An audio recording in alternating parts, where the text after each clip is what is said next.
Réagir, réagir.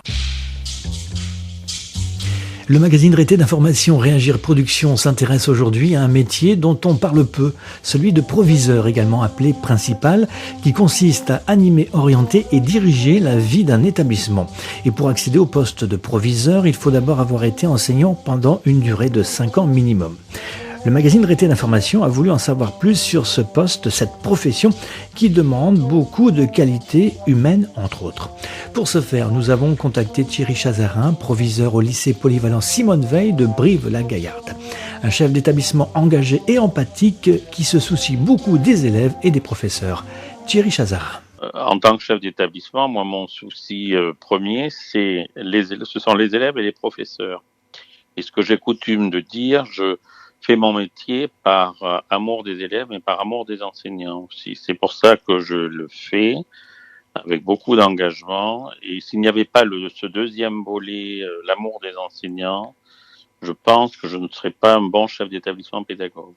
On a une fibre pédagogique pour devenir chef d'établissement, mais pas toujours. Il y a quelques chefs d'établissement qui ont un profil un peu particulier, qui ont été avant agent comptable, par exemple, et qui ont pu devenir personnel de direction, donc qui ont peut-être un peu moins la fibre pédagogique, mais qui en revanche auront de très nombreuses qualités organisationnelles et au plan du pilotage administratif.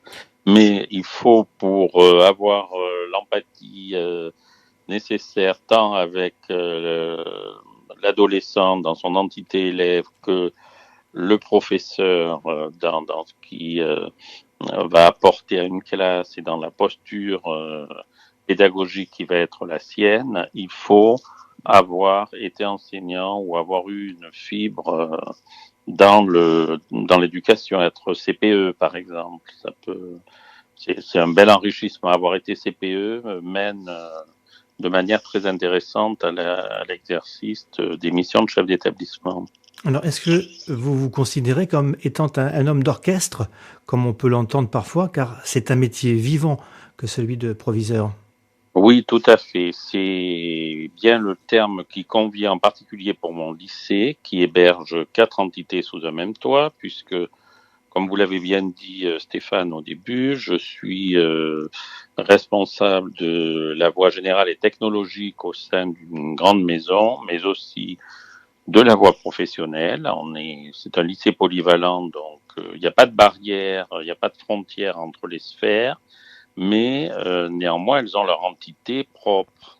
Donc c'est un pilotage spécifique à chaque fois. J'ai également des apprentis et je suis responsable de la formation continue d'adultes que j'ai eu du reste pour certains comme élèves dans un petit collège que je dirigeais dans le quartier où je suis, que j'ai dirigé il y a quelques années. Donc, je les ai retrouvés plus tard comme adultes. Ils préparent des formations dans les métiers de la mode, le domaine de la propreté, dans l'administration, le commerce, et je les retrouve plus tard. Ça, c'est quelque chose d'extrêmement touchant. Êtes-vous, en tant que proviseur, un entremetteur? Je m'explique. Je veux dire par là que vous mettez en relation les jeunes avec les professeurs et réciproquement, mais aussi les professeurs avec les parents, pour que tout fonctionne en bonne harmonie. Oui, effectivement. C'est un rôle de médiation qui est récurrent, qui est pas constant, mais qui est quand même récurrent, qui est fondamental, parce que d'une absence de dialogue ou d'une incompréhension peut jaillir un conflit qui va prendre des proportions rapides, extrêmes, qui n'ont pas lieu d'être parfois. Et donc c'est quelque chose d'extrêmement important.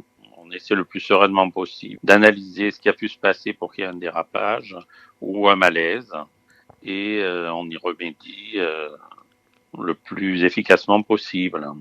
Alors justement, quelles sont les autres qualités essentielles pour occuper ce poste de proviseur? Est-ce que l'autorité, par exemple, c'est aussi un fondement indispensable pour votre poste? Alors, expliquez-nous un petit peu comment vous percevez les choses. Les élèves ont besoin que le chef d'établissement soit visible, qu'il les accueille le matin, qu'il les salue, qu'il les voit à la demi-pension, qu'il parle avec eux, qu'il pense à demander des nouvelles à un élève dont il sait qu'il a eu des soucis au plan de la santé, au plan de sa famille. Alors moi j'en ai 1000, c'est difficile bien évidemment de tout retenir et je ne veux pas avoir la prétention de dire que je les connais tous. Mais en revanche, ils savent que je suis visible, accessible, et ça, c'est quelque chose d'important. La présence du chef d'établissement et de ses adjoints est cruciale aussi en salle des professeurs, bien évidemment. Il faut surtout pas, dans un gros lycée comme le mien, qu'on soit réduit à une entité administrative lointaine qui ne ferait qu'échanger avec la communauté par mail ou ça c'est par exemple la période de confinement est très frustrante pour moi. Même si on a les visios qui sont un vrai progrès, le contact direct n'y est pas et l'action éducative ne peut se conduire que par par la rencontre et des dialogues en tête à tête avec les gens pour qu'il y ait une vraie authenticité dans la relation. On n'est pas là pour plaire à tout le monde, on est là pour donner un cap, fixer des orientations pédagogiques, éducatives bien ficelées, le plus lisible possible pour l'ensemble de la communauté, et c'est-à-dire que ce n'est pas que les professeurs, mais c'est aussi bien sûr les élèves, les parents, les agents de service, toutes ces personnes-là doivent s'approprier le projet d'établissement et c'est à partir de là que le chef d'établissement va poser des actes d'autorité, c'est-à-dire des temps où on se fédère pour mener à bien un projet commun, travailler sur un parcours citoyen, donner une stratégie pour travailler sur le parcours à venir de l'élève, pour élaborer le parcours de santé avec les personnels infirmiers et autres. Donc l'autorité, elle se pose par des actes pédagogiques forts à des moments de l'année. Elle se pose aussi par des réprimandes qu'il faut faire à des élèves parfois avant de passer à des sanctions plus fortes. Le chef d'établissement qui se fâche et qui crie à certains moments, ben, c'est quelque chose de normal. Ça ne doit pas être tous les jours, bien évidemment. Il n'a pas à faire essuyer une mauvaise humeur permanente au personnel et aux élèves, mais il doit poser son autorité de cette manière-là. C'est-à-dire que moi, je dirige mon lycée en bon père de famille. Donc, un bon père de famille, parfois, il est obligé de dire des choses désagréables et il a aussi à en dire de beaucoup plus agréables et constructives, bien entendu. Et si je vous dis que vous êtes quelque part un chef d'entreprise, est-ce que ça, c'est quelque chose qui vous dérange? Non, pas, ça ne me dérange pas, mais c'est disons que mon travail s'approche de celui d'un chef d'entreprise et s'en inspire. Et le rapprochement éducation nationale, entreprise, qui se fait pour les élèves, pour les étudiants, se fait aussi pour les adultes, et c'est quelque chose d'extrêmement riche pour nous. C'est-à-dire que des gestes professionnels du chef d'entreprise peuvent être réinvestis par un chef d'établissement. Mais il n'est pas un chef d'entreprise qui produirait un produit fini. C'est-à-dire l'élève, il a une éducatibilité permanente qui va arriver, qu'on va formater et qu'on va amener vers quelque chose de bien défini quand il va sortir de la classe de terminale. C'est un être humain évolutif qui peut être tout à fait touchant dans sa belle évolution. Et là où on était un peu désespéré à certains moments au sujet de gamins dont on s'est dit mais ils aiment pas l'école, ils y arrivent pas, ils réussissent pas en maths, il est pas bon, il y a quelque chose qui va pas. On a de très heureuses surprises parce qu'on se rend compte qu'on a pu les faire progresser, et ça c'est bien, et surtout que d'eux-mêmes, ils ont évolué, y compris vers des voies qu'on n'attendait pas. Donc il faut être dans l'accompagnement jusqu'au bout, et ça, le chef d'entreprise doit l'être par rapport à ses personnels. Il doit avoir une gestion humaine des personnels avec qui il travaille. Mais par contre, par rapport au produit qui serait l'élève et qu'on va formater, moi, je ne m'inscris pas du tout dans ce registre-là. C'est pas possible. D'accord. Et est-ce que vous avez le sentiment, avec votre poste, votre métier, je ne sais pas, de proviseur de lycée, de fabriquer de l'humanité? J'aime bien cette formule, fabriquer de l'humanité.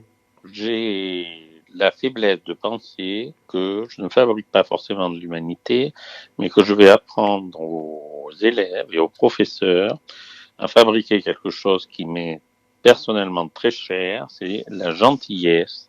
La gentillesse qui n'est pas une forme de faiblesse, mais qui est une philosophie dont je m'inspire beaucoup dans mes pratiques managériales.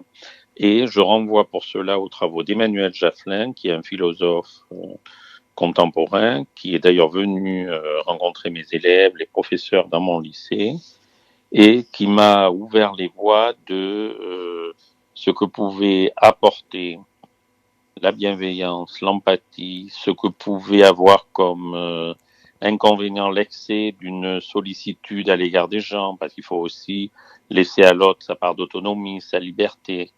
Néanmoins, la gentillesse est une belle valeur qui s'affirme, qui s'affiche, et c'est elle qui va être un vecteur d'humanité. C'est à partir de la gentillesse que tout se construit.